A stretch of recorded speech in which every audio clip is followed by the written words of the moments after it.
ఒకే రక్తం ఒకే మనుషులు. రచన డాక్టర్ శ్రీ కొమ్మూరు వేణుగోపాలరావు గారు. చదువుతున్నది రాజ్యలక్ష్మి. ఆ ఇంట్లో పెద్ద చిన్న అందరూ కలిసి 40 మంది దాకా ఉంటారు. ఇంటి యజమాని పుండరీకాక్షయ్య గారికి 8 సంతానం. 5 కొడుకులు, 3 కూతుళ్ళు. ఆఖరి కూతురు గిరిజకు తప్ప అందరికీ పెళ్ళిళ్ళయ్యాయి. 5వ కొడుకు మన్మథరావుకు నిరుడే పెళ్ళయింది. ఆ ఇంట్లో పెళ్లి జరిగిందంటే ఎలా ఉంటుందంటే అటువైపు వాళ్ళు ఇటువైపు వాళ్ళు కలిసి కనీసం 500-600 మంది దాకా ఉంటారు. ఎటు చూసినా అంతా ఒకవైపు వాళ్ళే. పొరపాటు, ఆ కుటుంబంలో అటువైపు వాళ్ళు ఇటువైపు వాళ్ళు అంటూ 2 తెగలు లేరు. ఎట్నుంచి చూసినా అంతా ఒకవైపు వాళ్ళే. పుండరీకాక్షయ్య గారికి ఆయన భార్య అనసూయమ్మ గారు స్వయాన అప్ప కూతురు. వాళ్ళకు కూడా ఈ రక్త సంబంధం ఒకనాటిది కాదు. పుండరీకాక్షయ్య గారి తల్లిదండ్రులు కూడా ఒకళ్ళకొకళ్ళు బావా మరదళ్ళే. చుట్టరికాలు తిరిగేస్తూ పోతే అనసూయమ్మ గారు పుండరీకాక్షయ్య గారికి కేవలం అక్క కూతురే కాదు, తండ్రి వైపు నుంచి తల్లిదండ్రుల వైపు నుంచి కూడా ఒకళ్ళకొకళ్ళు మేనరికమే. వాళ్ళ తల్లిదండ్రులు మళ్ళీ బావ మరదళ్ళే. ఇలా తలుచుకుంటూ పోతుంటే అటు 7 తరాలు ఇటు 7 తరాలు. ఇంటికి వచ్చిన వాళ్ళు కానీ అక్కడి నుంచి మరో ఇంటికి ఇవ్వబడిన వాళ్ళు కానీ ఒకరికొకరు రక్త సంబంధీకులు, ఆత్మీయులు. పరాయి వాళ్ళ మచ్చుకైనా లేరు. పరాయి వాళ్ళ సంబంధాలను కలపటానికి కూడా వాళ్ళు ఇష్టపడరు. ఒకరికొకరి బంధువులు. అందరూ ఒరే అల్లుడు, ఏరా బాబాయ్, ఏమమ్మ పిన్ని, అమ్మమ్మ బామ్మ, ఏరో అంటే అందరూ ఇలా పిలుచుకుని సంబోధించుకునేవాళ్ళే. వాళ్ళు కూడా మిగతా ఆడవాళ్ళని అలాగే పిలుస్తూ ఉంటారు. ఆ ఇంటి వాళ్ళు కానీ వాళ్ళ చుట్టుపక్కల కానీ అంతో ఇంతో కలిగిన వాళ్ళే. స్వయం కృషితో ఎప్పటికప్పుడు ఆస్తిపాస్తులు అభివృద్ధి చేసుకున్న వాళ్ళే. ఆస్తిపాస్తులు భూమి పుట్ర ఆ వలయాన్ని ఛేదించుకుని బయటికి వచ్చి మిగతా ప్రపంచంతో కలవడం వాళ్ళకి ఇష్టం లేదు. ఆ పని వాళ్ళు జరగనివ్వరు కూడా. వాళ్ళ కోసం సిద్ధంగా మేనరికాలు రెడీగా ఉంటాయి. ఆ ఇల్లు పెద్దదే, పెద్ద మేడ. ఇంటి చుట్టూ బోలెడు ఖాళీ స్థలం. మేడ మీద కింద కూడా గదులు చాలా ఉన్నాయి. గదుల్ని మించిన మనుషులు ఉన్నారు. అందరూ దగ్గర వాళ్లే కాబట్టి వచ్చేపోయే చుట్టపక్కలకు కూడా కొదవలేదు. గదుల్లో పడుకునేవాళ్ళు, వసారాల్లో పడుకునేవాళ్ళు, డాబా మీద పడుకునేవాళ్ళు, చాపల మీద దుల్లేవాళ్ళు, ఎటు చూసినా మనుషులు కనిపిస్తూనే ఉంటారు. ఒక్కోసారి సంసారాలతో పడుకుని రైల్వే ప్లాట్ఫారాల్లో సత్రాల్లో కాపురాలు చేసినట్టు చేస్తుంటారు. పని మీద ఆ ఇంటికి వచ్చిన కొత్త వారికి మొదట్లో ఏమీ అర్థం కాదు. తికమక పడిపోతారు. మామూలుగా చూస్తే అంతా సరదాగా చలాకీగా తిరుగుతున్నట్టే కనిపిస్తారు. కానీ నిశితంగా చూస్తే అంతా స్వాభావికంలో కూడా ఎక్కడో కృత్రిమత్వం, యంత్రాంగలాగా కనిపిస్తుంది. అర్థం లేని సామెతలు, విసురులు, విసుక్కోవడాలు, బలవంతంగా నవ్వటాలు, దేన్నో వెతుక్కోవడం, ఏదో అసంతృప్తి ఆ మనుషుల్లో కనిపిస్తూ ఉంటుంది. ఒకరోజు ఉదయం 9:30 వేళ కాలేజీకి వెళదామని గబగబా ముద్ద అన్నం తినేసి పుస్తకాలు పట్టుకుని ముందు గదిలోకి వచ్చింది Girija. Girija first year BA చదువుతోంది. చీర కట్టుకుంటే ఆమె వయస్సు 18 ఏళ్ళు ఉంటుంది. పరికిణి ఓణి వేసుకుని 2 జళ్ళు వేసుకుంటే 16 ఏళ్ల చిన్నపిల్లలాగా కనిపిస్తుంది. ఎప్పుడో పెద్దవాళ్ల పోరు పడలేనప్పుడు మాత్రం చీర కట్టుకుంటుంది తప్ప సాధారణంగా పరికిణి ఓణిలోనే ఉంటుంది. ముందు గదిలోకి వచ్చిన గిరిజ చెప్పుల జత కోసం వెతుక్కుంది. కాటుకతో వెలుగుతున్న ఆమె కళ్ళు గది 4 మూలలా గబగబా తిరుగుతున్నాయి. ఒక చెప్పు అయితే కిటికీ చువ్వల మధ్య వేలాడుతోంది. ఎంత గాలిచ్చినా 2వ చెప్పు దొరకలేదు. గిరిజ కోపం వచ్చింది, ఏడుపు కూడా వచ్చింది. రోజు ఇంతే. ఎంత శ్రద్ధగా జాగ్రత్తగా చేసుకున్నా ఒకరోజు పుస్తకాలు కనిపించవు, ఒకరోజు పెన్ను కనిపించదు, ఒకరోజు చెప్పులు కనిపించవు. ఇది మామూలు అయిపోయింది. ఒరేయ్ విస్సు అని పిలిచింది కోపంగా. ఆమె కనీసం 10 సార్లు పిలిస్తే గానీ ఆ విస్సు అని పిలువబడ్డ అబ్బాయి రాలేదు.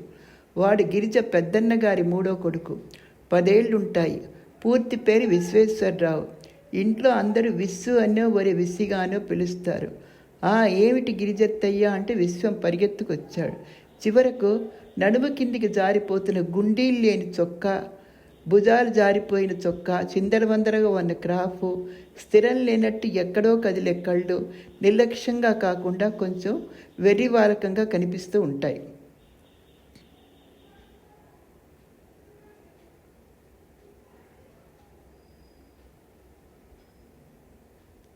ఒరేయ్ విస్సు, నా చెప్పులు కానీ చూసావా అన్నది. లేదత్తయ్య ఒట్టు అంటూ నెత్తి మీద చెయ్యి వేసుకుని ఒట్టు వేసేశాడు విశ్వం. వాడి ఎడమ చేతిలో జంతికలున్నాయి. కుడి చెయ్యి అంతవరకు కిందికి జారిపోతున్న లాగు పట్టుకుంది. ఆ చెయ్యి నెత్తి మీదికి పోగానే లాగు జర్రున మోకాళ్ళ దాకా జారిపోయింది. వాడి నాలిక కొరుక్కుంటూ తలమించి చెయ్యి తీసేసి లాగు మీద పెట్టుకున్నాడు. గిరిజకు వాడిని చూస్తే నవ్వొచ్చింది. ఆమెకు వాడంటే సానుభూతి ఉంది, చికాకు ఉంది. నిజం చెప్పు, చెప్పులు ఎక్కడున్నాయి, లేకపోతే చెవులు పిండేస్తా అంది. నిజం అత్తయ్య, కావాలంటే మళ్ళీ ఒట్టు పెట్టుకుంటా అన్నాడు. ఇంతలో అక్కడికి చలపతి వచ్చాడు. వాడు గిరిజ రెండో అక్కయ్య రెండో కొడుకు. ఆ రెండో అక్కయ్య నాలుగో పురిటికి మూడు నెలల కిందమే పుట్టింటికి వచ్చింది. వాడి మాటలు నమ్మక పిన్ని, ఇందాక విసిగాడు ఆ చెప్పులు తొడుక్కుని ఇల్లంతా తిరుగుతుంటే చూశాను. తాతగారు వస్తున్నారని తెలిసి గబుక్కున కిటికీలేచి బయటికి విసిరేశాడు. నేనేం విసరలేదన్నాడు విశ్వం ధీమాగా. మళ్ళీ అంతలో పిచ్చి నవ్వు నవ్వేశాడు. అబద్ధం పిన్ని, కావాలంటే అవతల పడిపోయి ఉంటుంది, ఉండు తీసుకొస్తానంటూ వాడి గది పక్కన ఉన్న ఖాళీ స్థలంలోకి వెళ్ళాడు. విశ్వం నిర్లక్ష్యంగా ఒక వెర్రి నవ్వు నవ్వి జంతిక నోట్లో పెట్టుకున్నాడు. చలపతి ఖాళీ స్థలంలో నుంచి మట్టి కొట్టుకున్న చెప్పు తీసుకొచ్చాడు. గిరిజకు విశ్వం మీద నిజంగా కోపం వచ్చింది. వేదవా, అబద్ధాలు ఆడతావంటూ దగ్గరికి వెళ్ళి చెయ్యెత్తింది. బెదిరించటానికే ఎత్తిందో ఆ దెబ్బ నిజంగానే పడేదో తెలియదు కానీ ఇంతలో లోపల నుంచి విశ్వం తల్లి సుభద్ర వచ్చింది.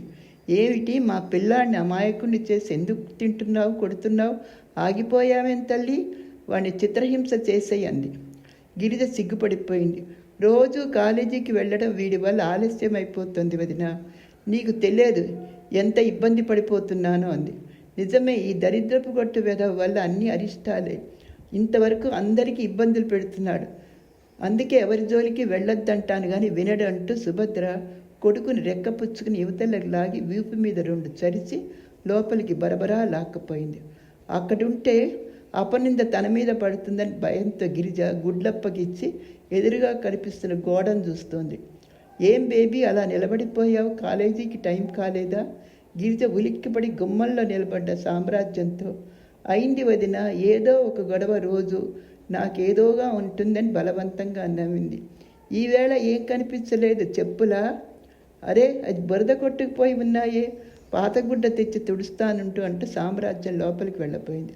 నువ్వు తిరగకు వదినా, నీకు అసలే ఒంట్లో బాగాలేదని గిరిజ పుస్తకాలు కిటికీలో పెట్టి తనే లోపలికి వెళ్ళి పాతగుడ్డతో వచ్చేటప్పటికి సామ్రాజ్యం గుమ్మాన్ని నానుకుని అక్కడే ఉంది.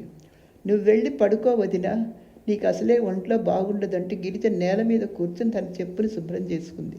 పర్వాలేదులే బేబీ, నాకే ఆశ్చర్యంగా ఉంది, ఈవేళ కొంచెం నడవగలుగుతున్నాను. లేవలేనప్పుడు నెలల తరబడి విశ్రాంతి తీసుకుంటాను కదా, ఎవరు విసుక్కున్నా అసహించుకున్నా మంచం మీద నుంచి లేవలేను కదా. గిరిజ తలెత్తి ఆ ముఖంలోకి చూసింది. తనకు అలవాటైన భావాలే ఆ మొహంలో కనిపించాయి. అలా మాట్లాడక వదిన, నాకు భయంగా ఉందండి. మాటలకే భయపడిపోయేదానివి, డాక్టర్ ఎలా అవుతావు బేబీ అన్నది. పీయూసీ చదివేటప్పుడు గిరిజ డాక్టర్ కావాలని ఆరాటపడింది. కష్టపడి చదివింది, మార్కులు కూడా వచ్చాయి. తల్లిదండ్రుల ఇష్టానికి వ్యతిరేకంగా ఎంబీబీఎస్కి అప్లై చేసింది. అప్పటికింకా ఎంట్రన్స్ పద్ధతి లేదు, ఎందువల్లనో ఆమెకు సీటు రాలేదు.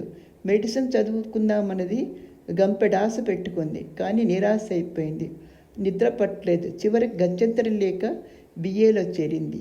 అది వేరు ఇది వేరు వదిన, కాకపోయినా డాక్టర్కి మాత్రం బాధలు భయాలు ఉండవా అని గిరిజ లేచి నిలబడి జోళ్ళు తొడుక్కుంటోంది. టాటా వదిన, బాగానే ఉంటున్నావు కాబట్టి అన్నయ్యతో ఇవాళ సినిమాకి వెళ్ళంటూ గిరిజ సామ్రాజ్యం బుగ్గ మీద చిటిక వేసి కిటికీలోంచి పుస్తకాలు తీసుకుని బయటకు వచ్చింది. ఇంట్లో అందరూ గిరిజని బేబీ అంటారు. అందరిలో ఆఖరి సంతానం కావడం వల్ల చిన్నప్పటి నుంచి ఆ పేరు ఆమెకు స్థిరపడిపోయింది. గిరిజ వెళ్ళిపోయి సామ్రాజ్యం గుమ్మాన్ని ఆనుకుంది. చాలాసేపు అలాగే నిలబడింది. ఈవేళ నువ్వు అన్నయ్యతో సినిమాకి వెళ్ళాలన్న మాటలే ఆమెకు మారుమోగుతున్నాయి.